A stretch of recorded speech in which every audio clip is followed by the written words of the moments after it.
What's up, my friends, and welcome into the PHLY Phillies podcast. As always, we broadcast live from the Xfinity Lounge, and we're brought to you by our friends over at Bet365. The postseason still brought to you by our friends over at TrueMark Financial Credit Union.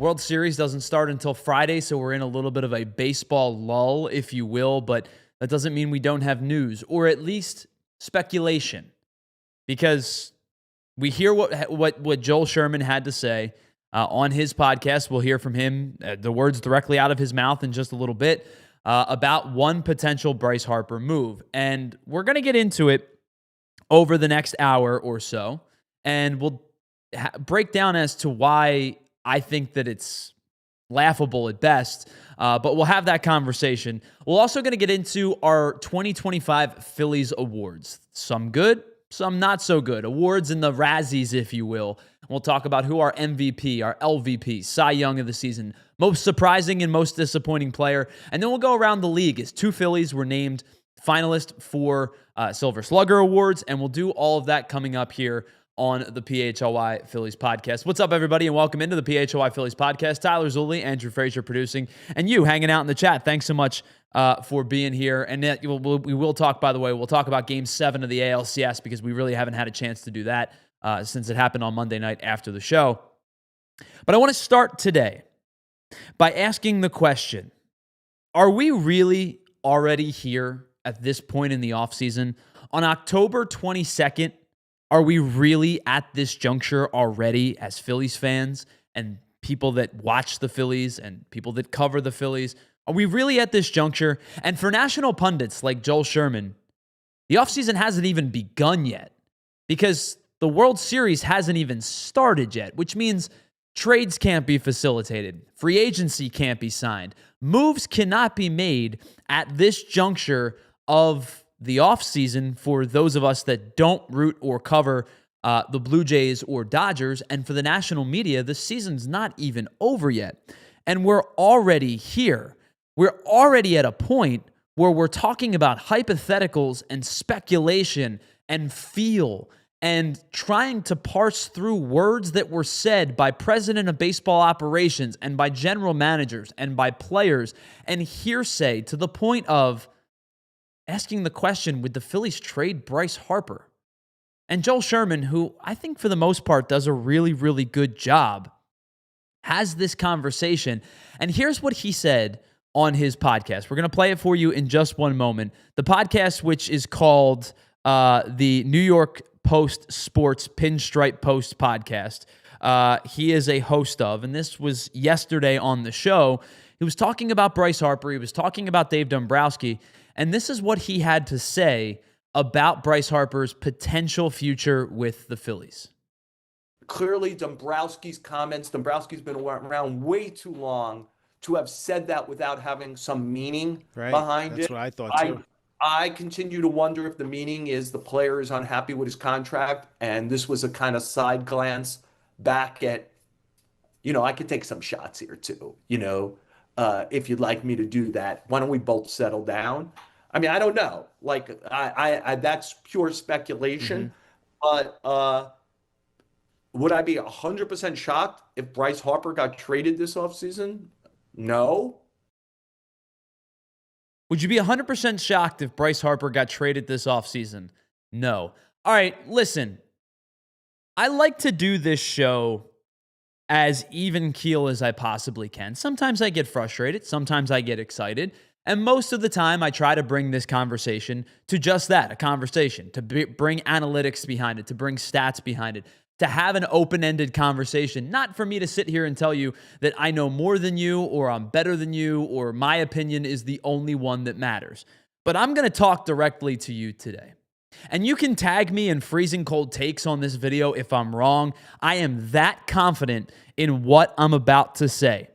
Bryce Harper will not be traded this offseason.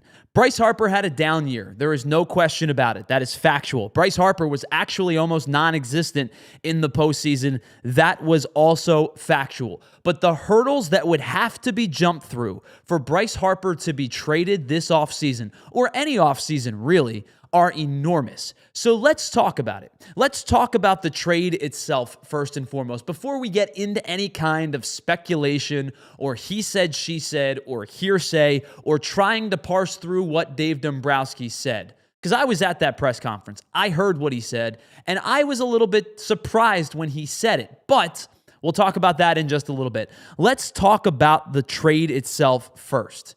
Bryce Harper has a no-trade clause. Full stop, period, end of sentence. Was written into his contract that way on purpose. The Phillies wanted it. The player, Bryce Harper, wanted it. He wanted to be a Philly for the rest of his career, foreseeable at least.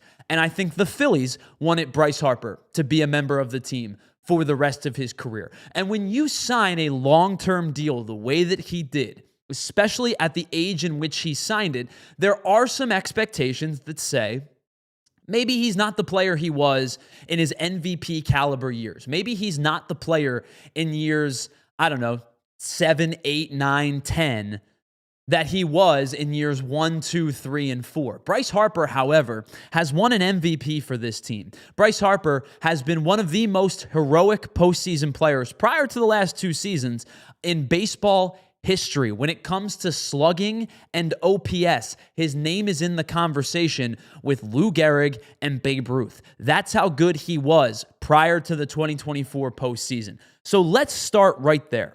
Bryce Harper has a full no-trade clause, which means that Bryce Harper would have to be the one to waive that no-trade clause and want to move somewhere else before we can even entertain the notion of a trade conversation, before we can even think about hypotheticals of what would a return look like, where would he go, who would want him, and do the Phillies want to trade him? Because if the relationship between the Phillies and Bryce Harper has deteriorated to a point that he would want to be moved, I think we would know about it by now. Now, he brings up the contract situation. And yes, it is absolutely true that he and Scott Boras have said in the past that they would like to renegotiate his contract. That doesn't mean that Bryce Harper wants to be traded. There have been no public knowledge to say that he wants to be traded. And unless they're having conversations behind closed doors that are vastly different than the fanatic wearing green spikes, fanatic tattoo having, want to kind of raise his family in this area guy that we have come to know about, Bryce Harper, the guy that said in a post-game interview that the fans have the right to boo and I would boo me too if I wasn't playing well. The guy that said he loves to play at Citizens Bank Park. The guy that has said, probably better than any player I have ever seen in this city, knows how to pander to the fans. And whether it's honest to good conversation or it is pandering, he's really freaking good at it. To me, there is absolutely no justification for that comment to be made unless Joel Sherman knows something the rest of us don't. So if and when Bryce Harper and Scott Boras have and will come to the Phillies and try to renegotiate the contract, I understand he's probably not super thrilled that every year his AAV number falls in terms of where he stands across baseball. This season, he is the 22nd highest paid player per year at $27 million a year, a little bit more than that. And it's probably going to fall when free agency hits because players like Kyle Schwarber will get big-time contracts. I bet you he gets more than $27 million. You look across baseball, there are $27 million plus players that are going to be signed. Kyle Tucker probably gets more than that. I would bet you some pitchers even get more than that, like Framber Valdez perhaps, maybe even Ranger Suarez. So Bryce Harper's AAV number is going to fall further than the 22nd that he is. But all it takes is to go to your favorite browser and type in www.google.com. It's free, by the way, to type in Bryce Harper's contract.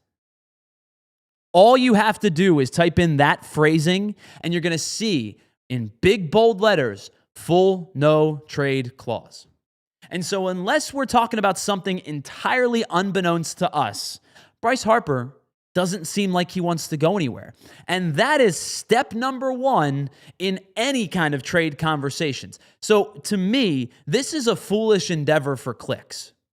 And I'm not saying that Joel Sherman's trying to be clickbaity or kind of have some kind of antithetical stance compared to everybody else, but it seems pretty obvious to me that the surface level conversation of this whole thing goes to, he has a no trade clause, and if he doesn't want to go anywhere, he ain't going anywhere.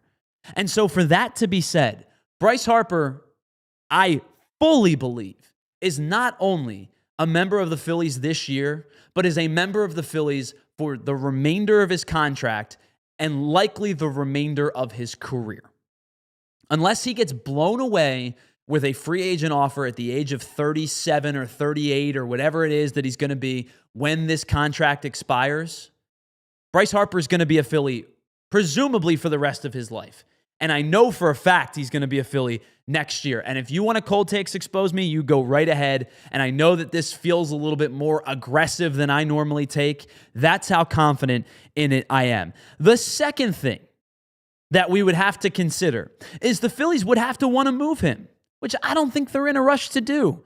Yes, there's no question about it. He had a year unbecoming of what we expect from Bryce Harper, and he might not be the same player ever again. In fact, let's take a look at Bryce Harper's numbers from 2025 to show you the year that he had this past season.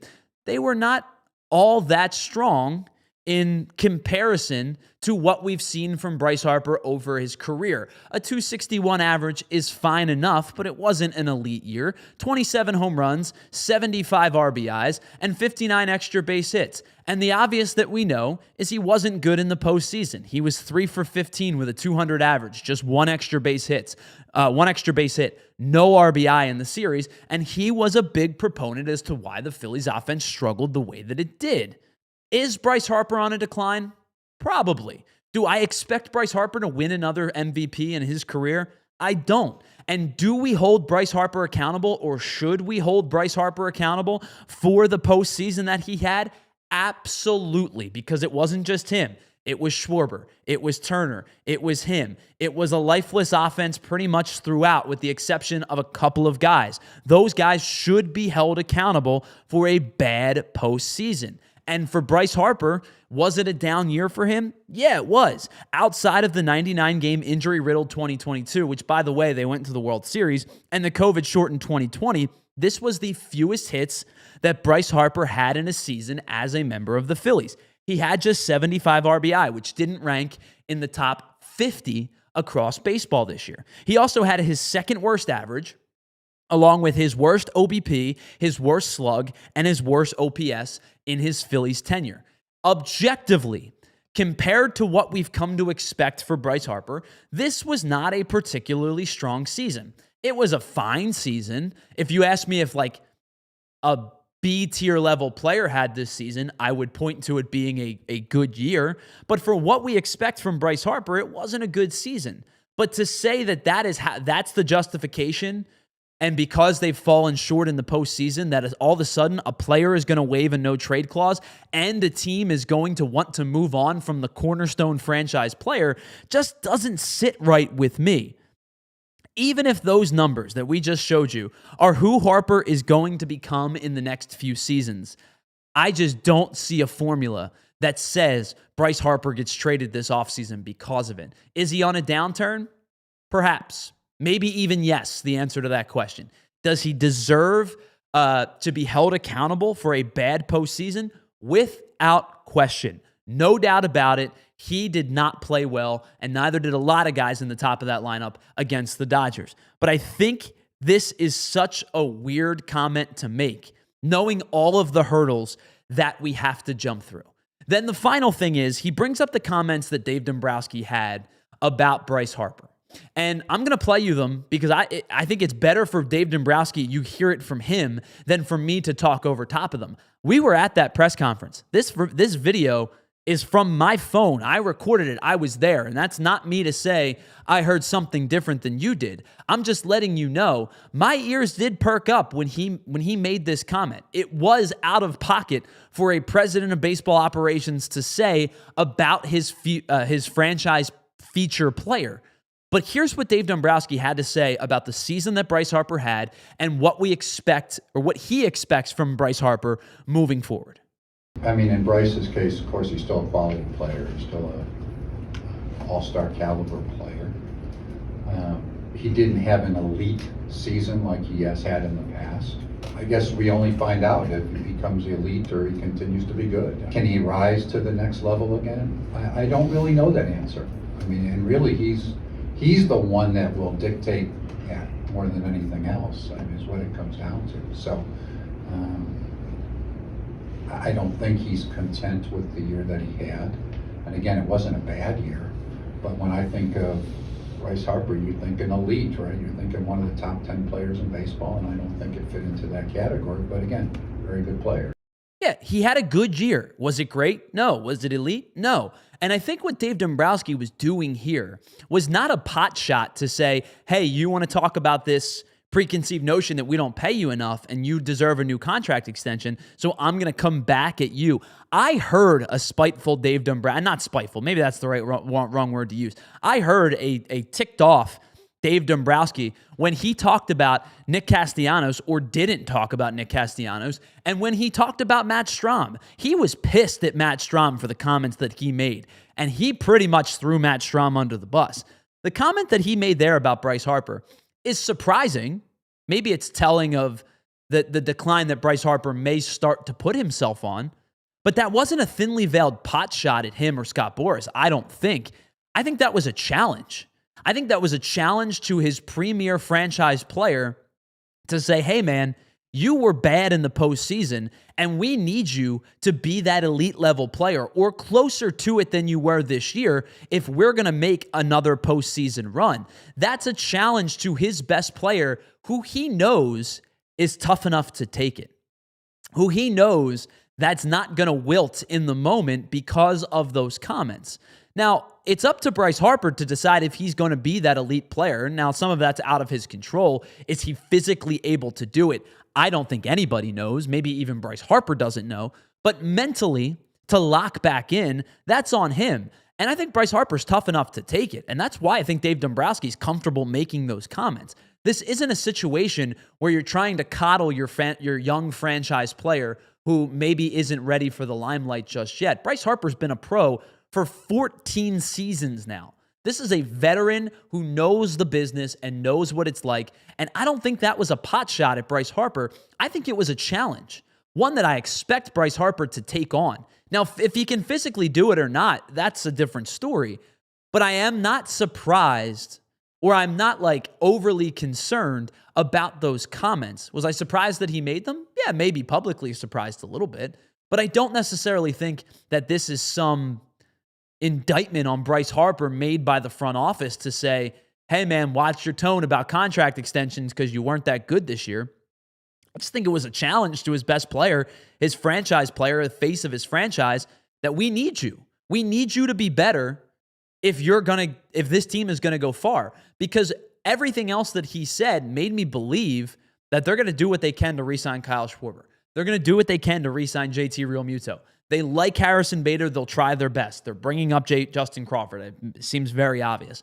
But to me, it feels like this is a team that is very much in play to run it back once again. And I know you don't want to hear that. And quite frankly, I don't want to hear that. But I do think there is a chance, with the exception of moving Nick Castellanos or one of the guys that are under arbitration, meaning Alec Boehm, Brandon Marsh, or Bryson Stott, I think there's a very realistic chance that the core of this team is the same core that it was last season and that it's been for the last couple of years. And so I think that was more of an open challenge to his franchise player to say, hey man, you gotta get kicked in the butt a little bit and turn it back on and be the Bryce Harper that we expect.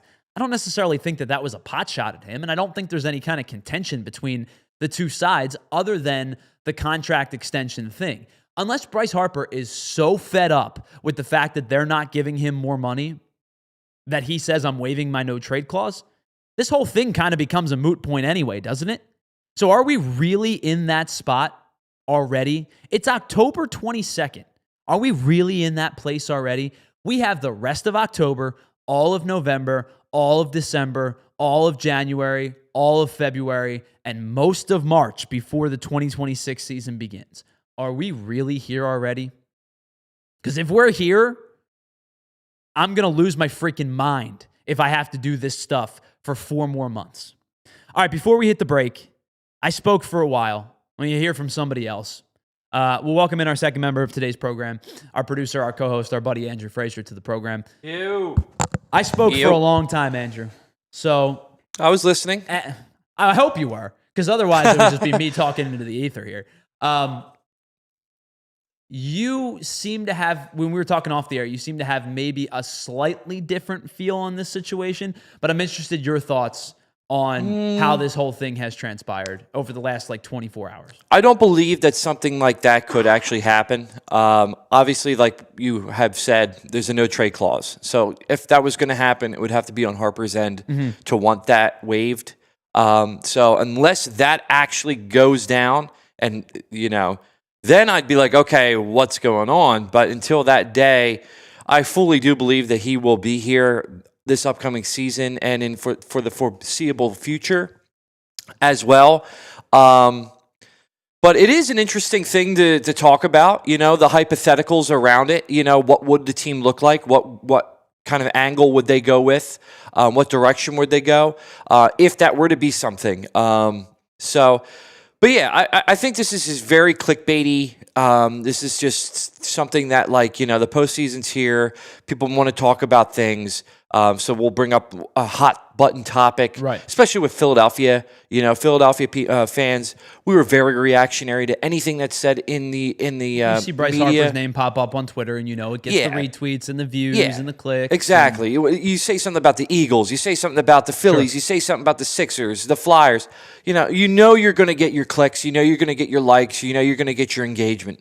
So I think really that's what this is. I think this is just a fishing hook that's out there to get people. But if it is something, if you want to follow kind of like the Pepe Sylvia, follow the board. Ruben did come out. What is this? 2 weeks now, 2.5 weeks now, saying that there was a big contract that they were looking to move. And then obviously, and I think our expectations when he said that was Nick Castellanos. Big being relative, meaning Nick Castellanos, right? Yeah, exactly. And then now Joel Sherman saying that he wouldn't be shocked if Harper was actually moved. And the way that he said it too was like, would I be 100% shocked? No. Okay, so basically what you're saying is, how many players in baseball would you be 100% shocked if they got moved? Like 4? Yeah. Right? Like if the Dodgers went, hey, by the way, we're trading Shohei Ohtani, you'd be like, oh my God, what? Right? That's 100% shocked. That would be crazy. If the Yankees say, hey, we're trading Aaron Judge, that's crazy. 100% shocked. This falls into that category. Yeah, if the Phillies are like, we're going to trade Bryce Harper, you'd be shocked. You'd be like, whoa, what are we talking about? Yeah. So I think the wording was so just muddled with, I got to say something because I have a podcast. Sure, of course. And listen, I get it. We are in off-season talk, and I'm thinking about how are we going to do the next, 15 weeks of off-season coverage. Just covering one team. Yeah. So I get it. Sometimes you are stretching conversation a little bit, but if you said to me, would I be 100% shocked if the Phillies traded Trey Turner? Yeah. I think that answer would be no. I don't think it happens. And in fact, I'm fairly confident it doesn't happen. But yet again, stranger things have happened. Yeah. To trade Bryce Harper requires so many hurdles to get over. And the first one is not within the control of any organization in baseball. Yeah. The first one is in control of one person. It's in Bryce Harper's hands. It's true. He has to waive that no trade clause before you even get this conversation off the ground. Yeah. So to me, this just seems silly, man. It does. It seems really silly, and I wouldn't read too deep into it. I think people are reading too deep into the tea leaves because of everything that's been going on, the things that have been said, Dombrowski and his comments about him. I would say suspend any belief until an actual thing happens. You texted me about this. I was on my way in, and I said, I will believe it when paperwork gets submitted to Major League Baseball. Until that time, I don't buy it. Yeah. And I'll be honest with you, I may not buy it until even past the paperwork. Of course. And the rumor mill is going to go, it's going to start churning. Sure, Obviously, he said this. He probably said it yesterday. Yeah. So, the mainstream media is going to get a hold of it, and they're going to be like, oh, is it a possibility? And you're going to start seeing the headlines. You're going to start, and then the hypotheticals of what happens if the Phillies do. What's their approach? Are they going to rebuild? Are they going to do this? Are they going to find a first baseman? So yeah, do not feed into it. Thanks, dude. Appreciate the first half of our show today, so I appreciate you for that. But that's as far as I'm taking it. Exactly. All right, let's pause. On the other side, we're going to get into our awards. We're going to hand out some awards, Andrew. I've come up with 5 categories, and if you have any extra, Andrew, you can add on to it as well. Cool. I've come up with 5 categories. We'll give a player each. We'll let the chat decide as well. Some of them are good. Some of them are MVP-esque. Some of them are not so good, including LVP. We'll do that on the other side. It's the PHLY Phillies podcast. We broadcast live from the Xfinity Lounge, and we'll be right back after this.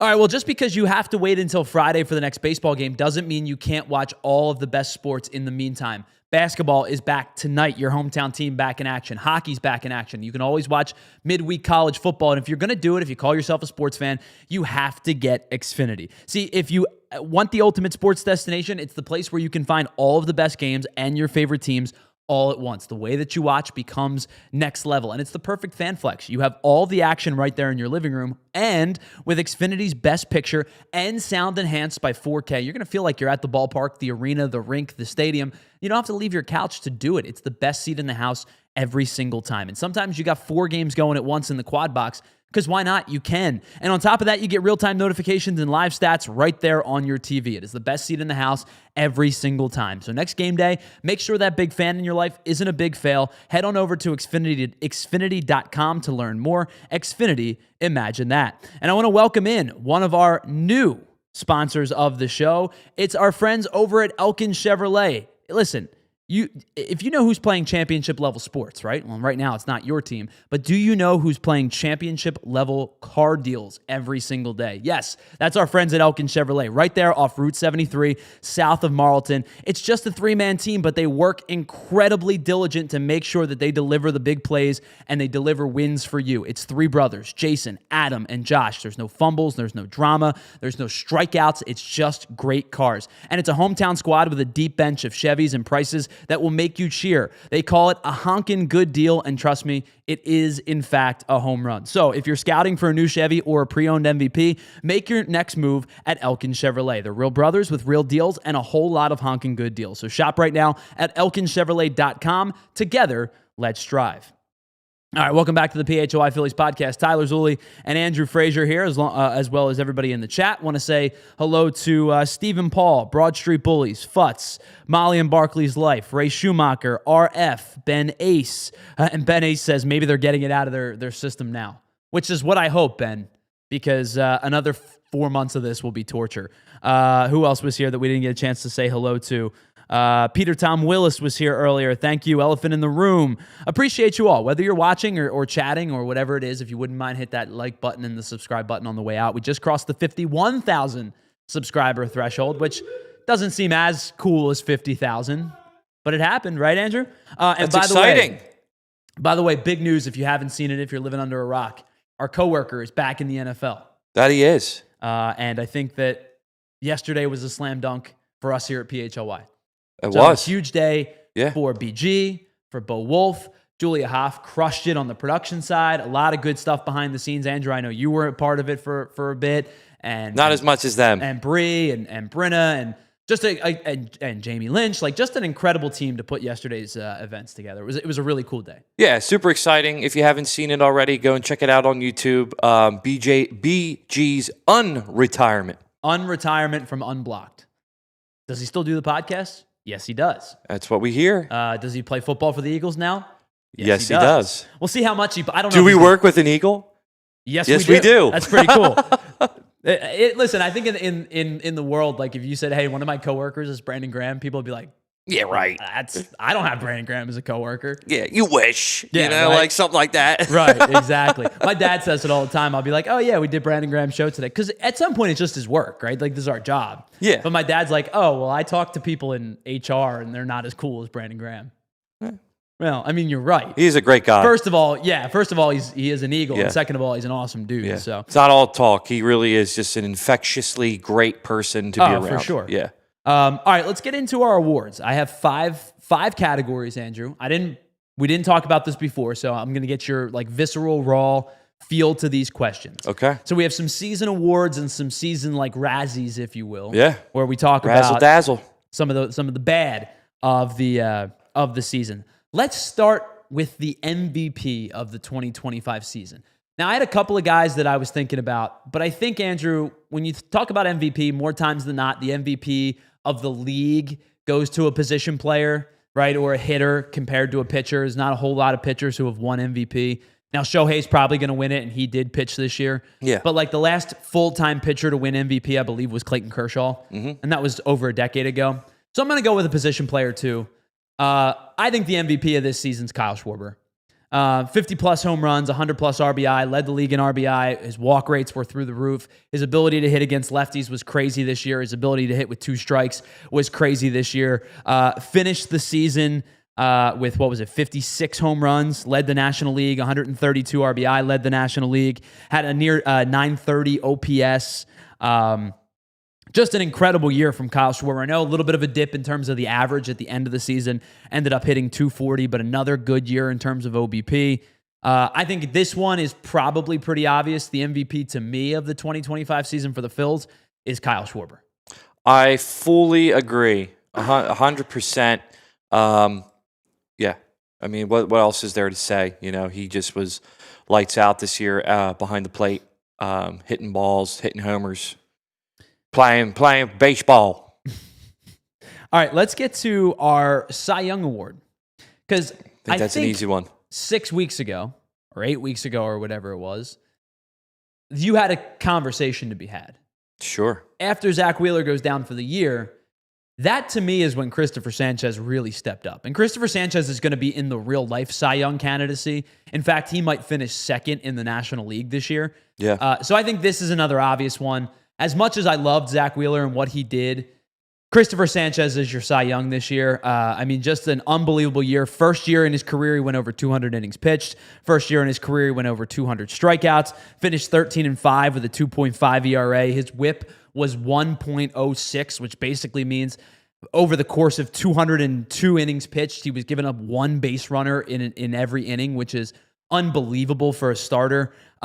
Just an unbelievably consistent year. Led baseball in WAR, which is kind of a crazy thing as a pitcher. Led baseball in WAR. Yeah, that's actually wild. As much as I love Zach Wheeler, and I hope he gets better soon, Christopher Sanchez is a legitimate National League Cy Young candidate. So to me, it's Christopher Sanchez. Yeah, without a doubt. And like, to be honest, really didn't feel Wheeler's absence in the playoffs. No, I mean, Sanchez was great. The way Luzardo was great. They all Ranger played. out of the pen was good. Even Aaron Nola's 2 innings. Yeah. The plan, right? We talked about the plan. The plan. It worked. It did. They got 7 one-run innings out of those 2 guys. Yeah, really. And Sanchez just really just stepped up in such a big way. And we've talked about it so many times over the year about how he's so night and day compared to like when he came in versus how he is now. I am just so shocked that he is on that contract that he is on. And he's becoming one of my favorites. You want to talk about a player who has a right to go to ownership and be like, hey, more money. Yeah. Christopher Sanchez is that guy. Yeah, I think he worked his way into that this year alone. All right, so let's get into the next one. This is an intriguing one. Sure. Biggest surprise. My biggest surprise, and we talked about him a lot in August and September, and rightfully so.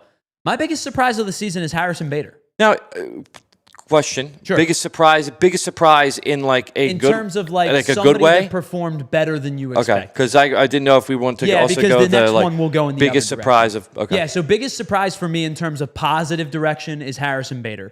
I agree with that. We talked about it at the trade deadline, right? It was like, okay, like you got a great defender, good base runner. Can he hit, right? He's a career 248 hitter. He was hitting decently in Minnesota, 258. He had the 12 home runs. The pop was there a little bit. All he did in 50 games was pick up 54 hits. He had What do you have? 17 extra base hits, 16 RBI, hit over 300. The OPS went up 40 points. The slug went up 30 points. The average went up almost 50 points from his time in Minnesota. To me, my expectations from Bader were like, okay, you got an everyday player, but like, how good is he? I don't really know. It was a meh move for me.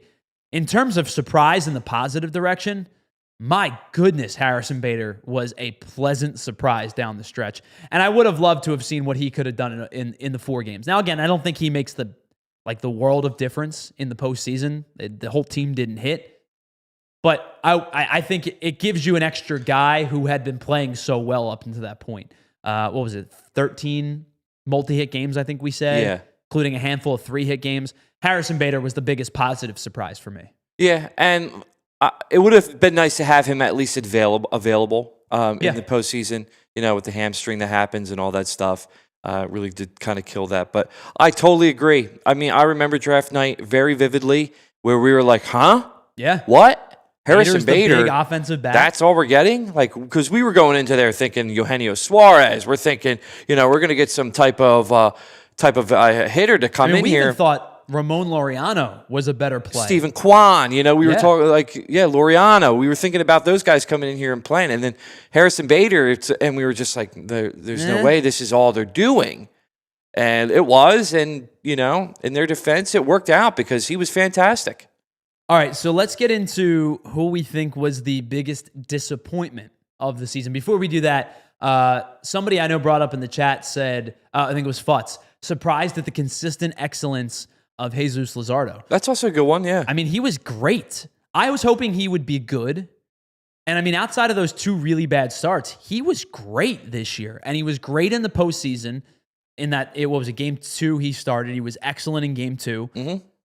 The expectation for Luzardo coming into the year was like, hey man, if you could be a really, really high upside, like 3 or 4 type of guy, upside, of course, right? Because of this rotation, knowing like, yeah, he's probably a 2 on another team.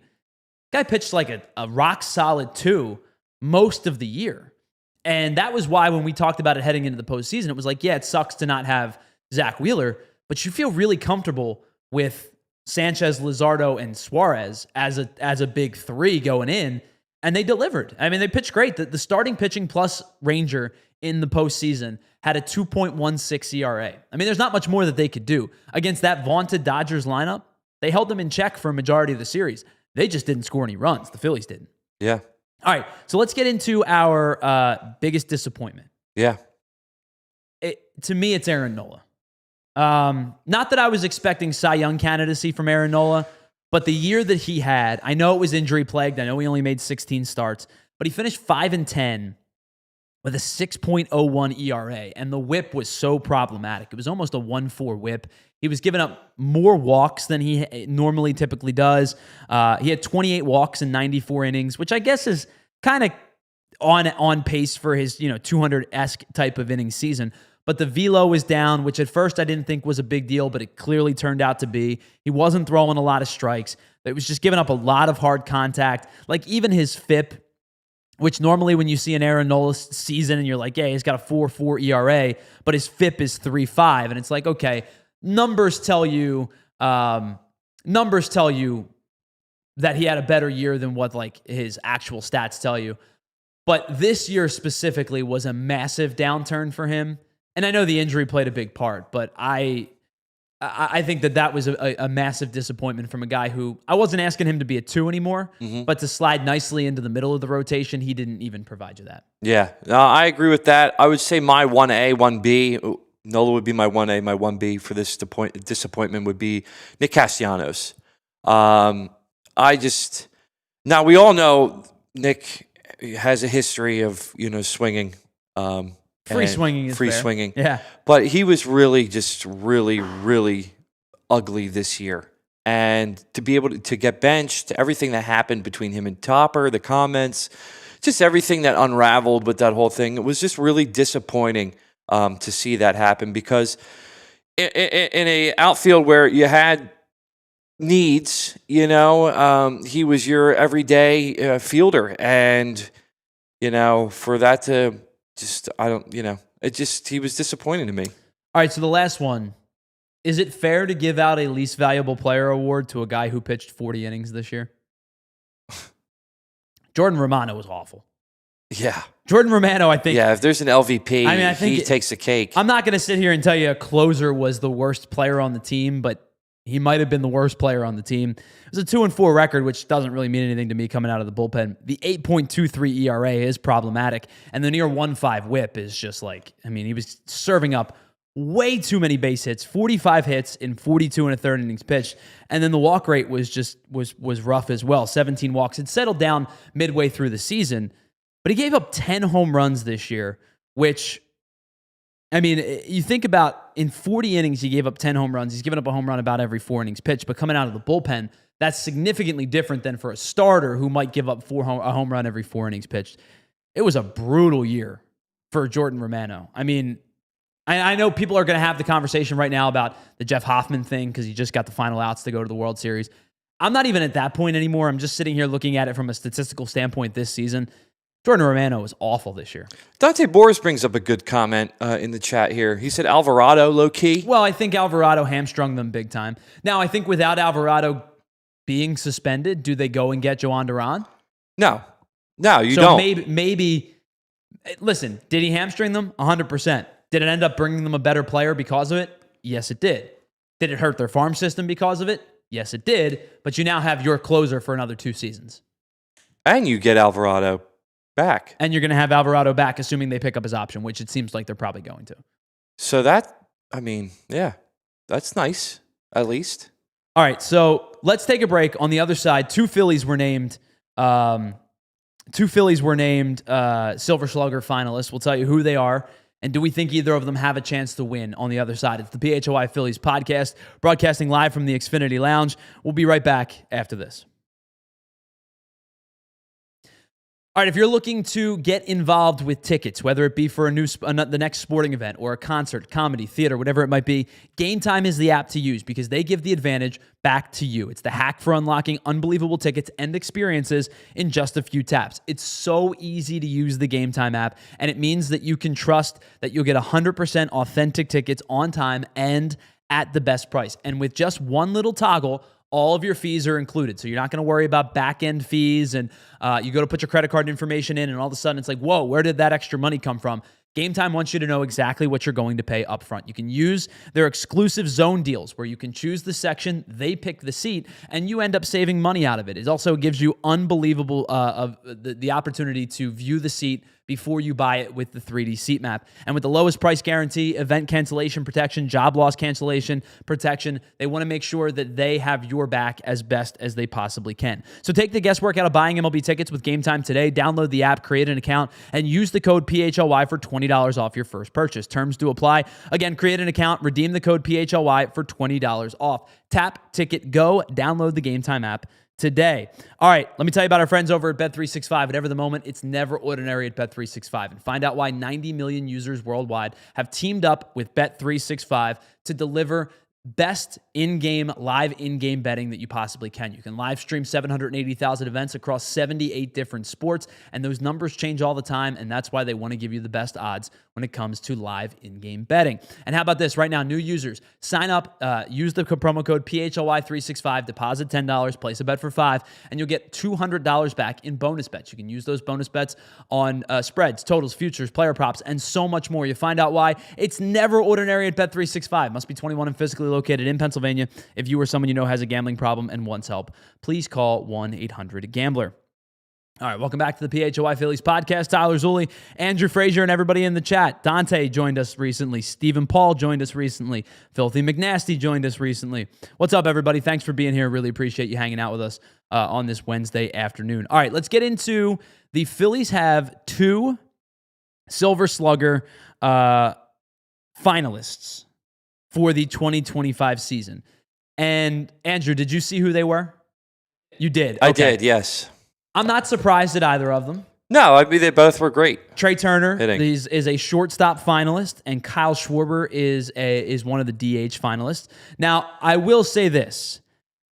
I don't think Kyle Schwarber has a chance. As good as he was, Shohei Ohtani's probably going to win that award. So can you win MVP and Silver Slugger? Yes. Yeah, certainly.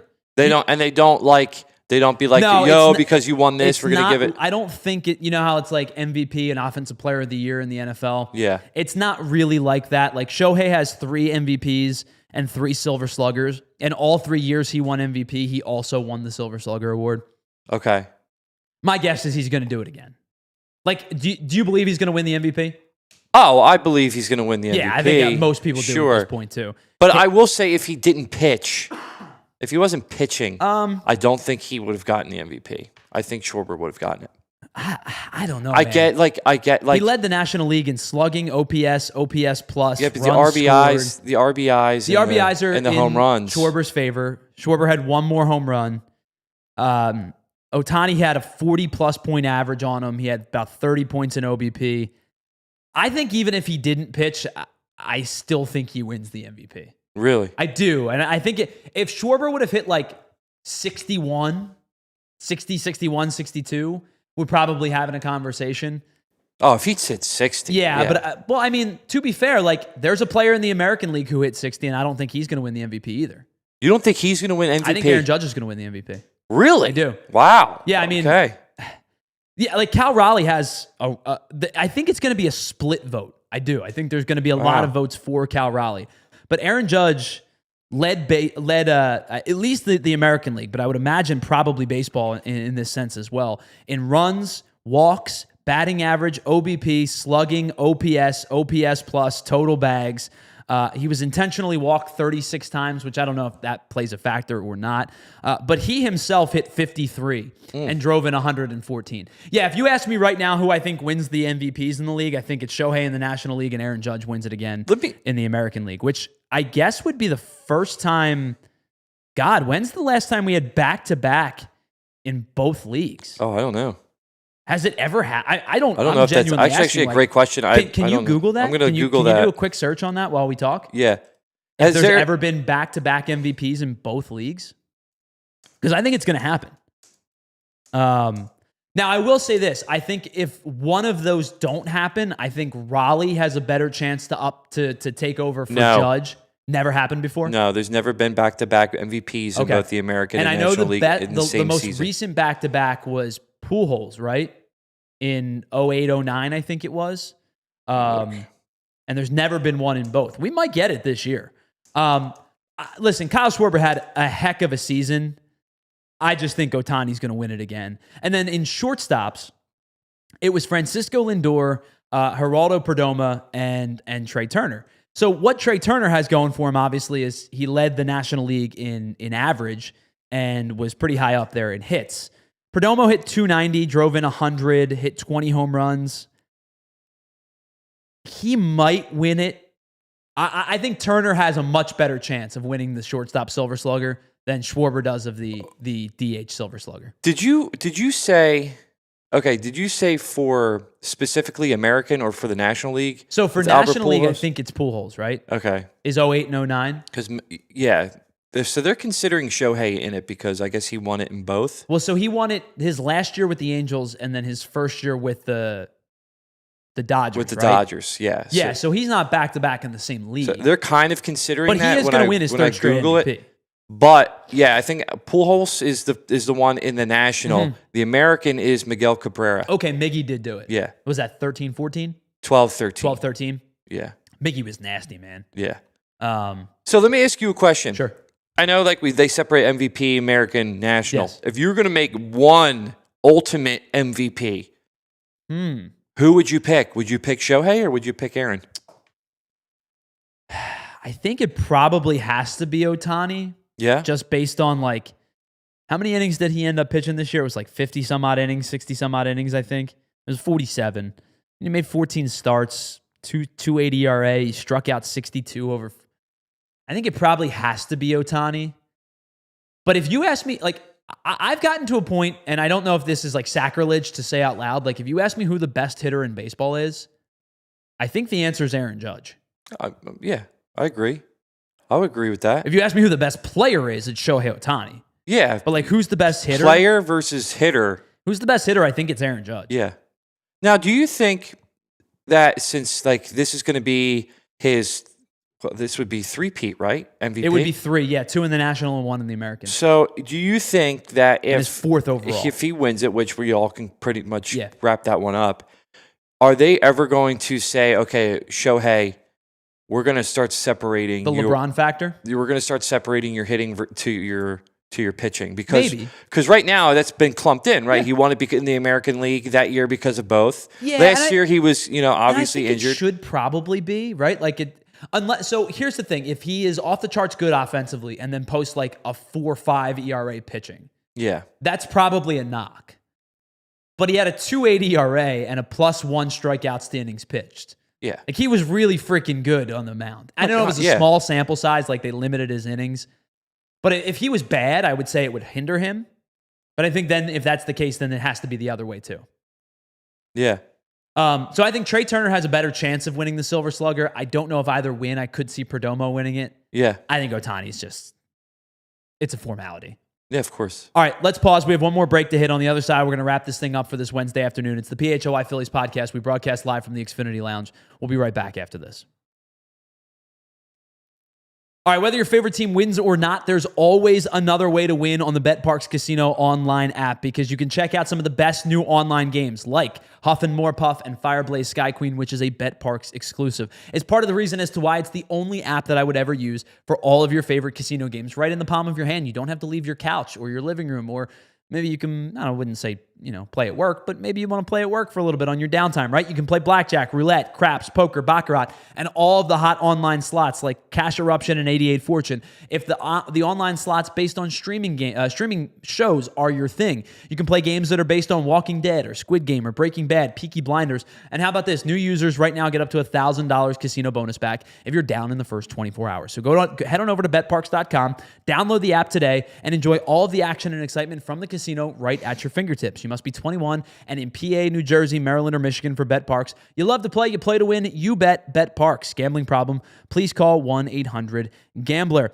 All right, listen, if you are thinking about popping the question and you know that feeling, right? You walk into the jewelry store and you're trying to pick something out for your special someone, and it just feels overwhelming. Your head is spinning. You've got a million questions. You don't know what the 5 C's are. That's okay. Don't worry about it. We've all been there. If you've bought that ring before, you have to get help from the best. And the best are Joe and Michelle at Bucci's Jewelry and Design because they are game changers, which make the whole process seamless. So from the moment that you walk in, they're going to treat you like family. They listen to you. They're going to help figure out what your special someone loves. And then their team design is going to produce something it's completely custom right there in-house. So there's no pressure, no pushy sales vibes. It's just good people who love what they do, who want to make sure that your experience is one of one because your special person is one of one. So next time you need that perfect piece, head on over to Joe and Michelle at Bucci Jewelry and Design. 30 plus years in the game. Visit Philly's number one, or vote it Philly's number one jeweler year after year, and over 5,000 reviews. They speak for themselves. Head on over to BucciJewelers.com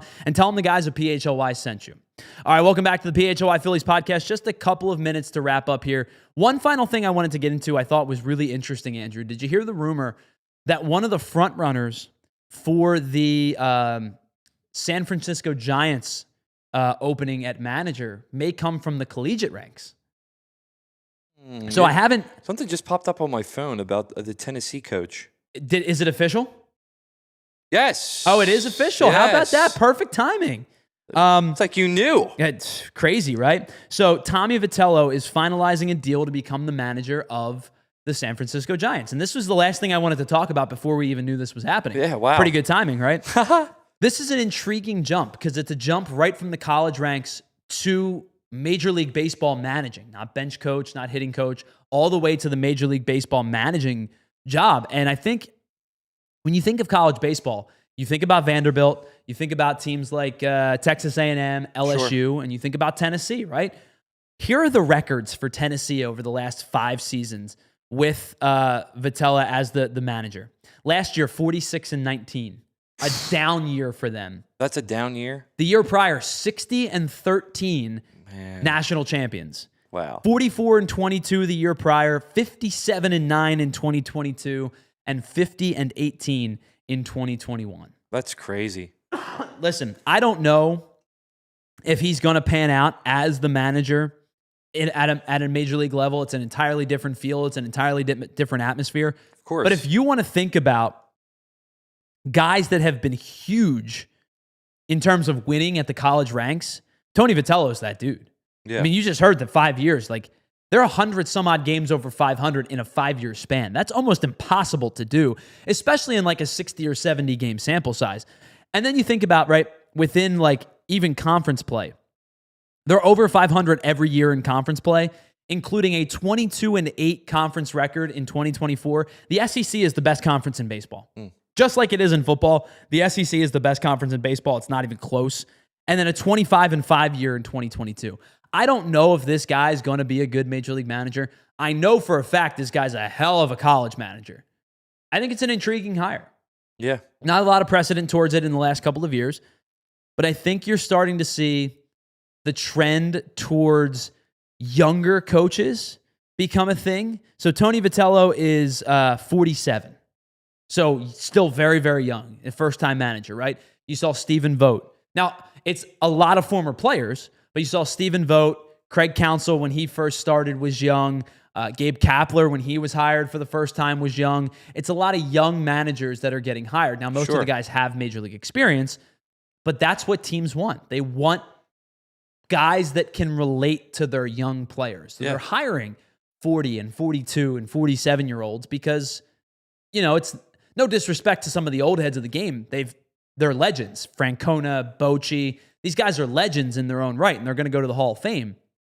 But I think that's what teams are looking for when they're looking for their next big hire is somebody who can relate to their younger players. Of course, yeah. You get a 47-year-old who has a track record of succeeding with 18 to 22-year-olds. Yeah. You assume that it might work at the next level.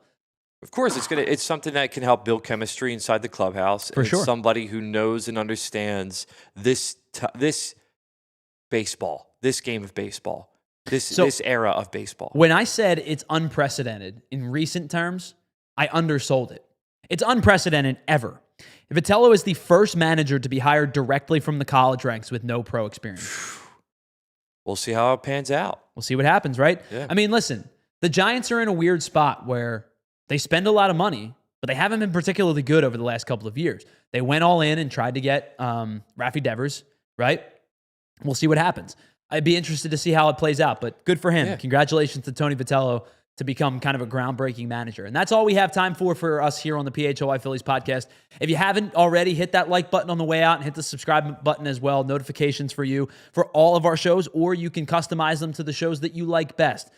So you can do that all right there on YouTube before you check out. Coming up next, it is Philadelphia at 1:30. We're going to go over a whole bunch of different stuff. I know we're going to have a whole lot of fun with jerseys today. And it's going to be a fun Wednesday show. And then at 2 o'clock, it's the PHLY Eagles show, followed up by, at 4 o'clock, the PHLY Flyers, 7 o'clock, Cheap Seats, and then, of course, 7 o'clock pregame, Sixers-Celtics, season opener for the Philadelphia 76ers. What kind of team are they going to be? I guess we'll find out. We'll talk to you again on Friday here on the PHLY Phillies podcast at noon as we wrap up this week's festivities, and the World Series begins on Friday as well. So for Andrew Frazier, I'm Tyler Zulli saying thanks to everybody in the chat for being here today. We'll talk to you again on Friday at noon right here on the PHLY Phillies podcast. We all silly like the mayor.